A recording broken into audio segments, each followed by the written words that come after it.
கரும்புக்கு கூடுதல் விலை நிர்ணயித்ததாக சர்க்கரை ஆலைகளும் ஆதரவு விலை குறையும் என கரும்பு விவசாயிகளும் எதிர்மறை கருத்தை தெரிவித்து வருகின்றனர்.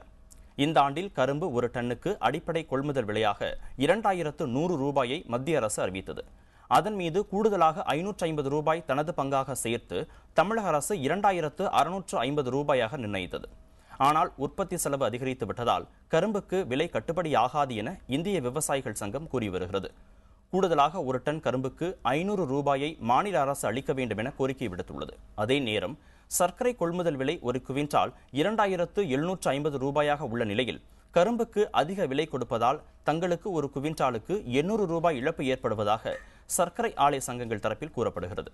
எனவே தங்களுக்கும் அரசு மானியம் அளிக்க வேண்டும் என்று சங்கத்தின் பிரதிநிதிகள் வலியுறுத்தி வருகின்றனர்.